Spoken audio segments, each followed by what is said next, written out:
Welcome to Economics Trainer. This video was made to help you strengthen your skills in microeconomics.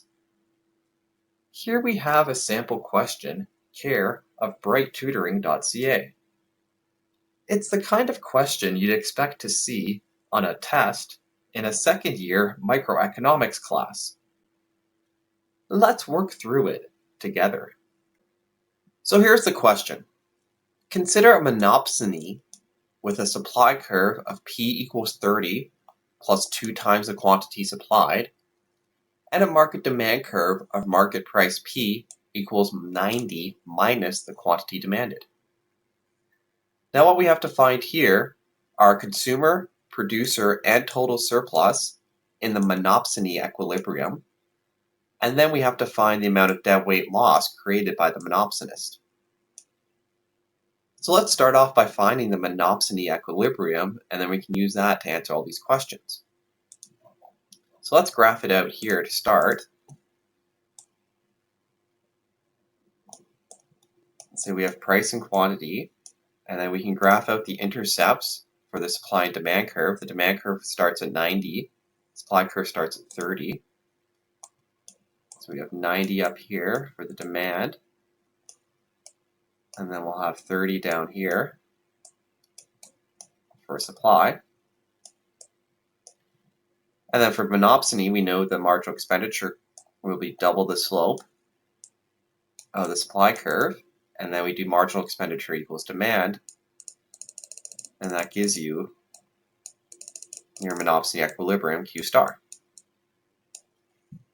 So let's figure that out here. We say, okay, marginal expenditure equals demand. Marginal expenditure will be double the slope of supply curve, so it'll be 30 plus 4Q equals demand, which is 90 minus Q. So see if we move the Q's over, we get 5Q. It's going to be 60. So Q star is going to be 12. That gives us this point down here. And then once you have your equilibrium, you go down, you price it down, and flex that monopsony power to get the equilibrium price. So we take this and we plug it into the supply curve. So the market price will be 30 plus 2 times Q, which is 12. So 30 plus 24 is going to be 54. So that's going to be this point right down here. So once we have that, then we can figure out all the consumer and producer surplus areas here. We have the consumer, which is going to be up here. They have this triangle, and they also have this big box here. So the consumer surplus has 2 pieces. And then for producer surplus, they have this little small triangle down here. And then for deadweight loss, we have that over here, which is the loss from being versus perfect competition. So we have most of the spots we need for these triangles. Like here we have the base of this triangle. We don't have this point here, which we'll have to use. We have the top point here. So let's find this point for consumer surplus. So if we look here, we'll say, okay, at this point here, we have this is marginal expenditure equals the demand. So we have 12. It goes up and hits the demand curve. So it'll be 100 minus 12, or 90 minus 12 for demand. You plug in the 12, so there you're going to get 78. And then now we can figure out that height of that triangle when we do the consumer surplus. Say consumer surplus is base times height divided by 2, and then plus this rectangle down here, which is width times length. So let's figure this out here. So for the base of the triangle, it's going to be the Q star, which is 12. For the height of the triangle, it's going from 90 to 78, which is also 12. Divide that by 2. And then for the rectangle here, let's see, the base or the width is also 12. And then the length or the height, we're going to have 78 minus 54. So let's see, what do we have here? So we have 12 times 12 divided by 2, which is 72. And then plus, let's see, we have 78 minus 54. And then times 12 is 288. So if we add that plus the 72,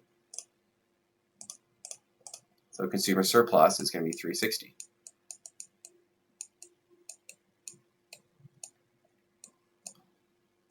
So that's going to be this area here in the green. And then for producer surplus, we can do the same thing. We just have to figure out a triangle. So here we have base times height divided by 2. Let's see, the base is the 12, or the Q star. The height, we're going from here at 30 to 54. So 54 minus 30 is 24. And then divide by 2. So basically you have 12 times 12, which is 144.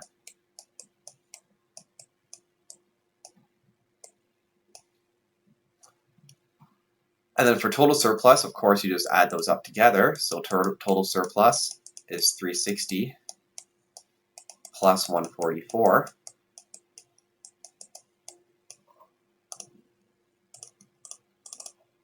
So it's 504.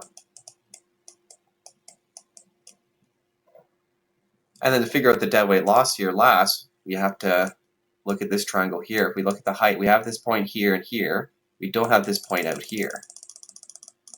So if we look at this point here, that's where we have supply equals demand.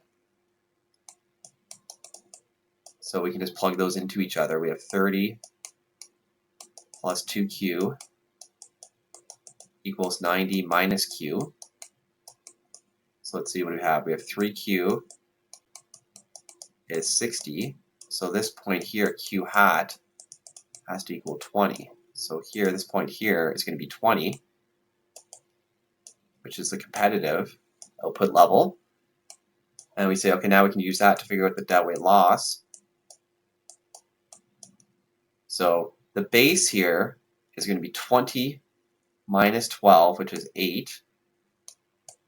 And then the height is going from 78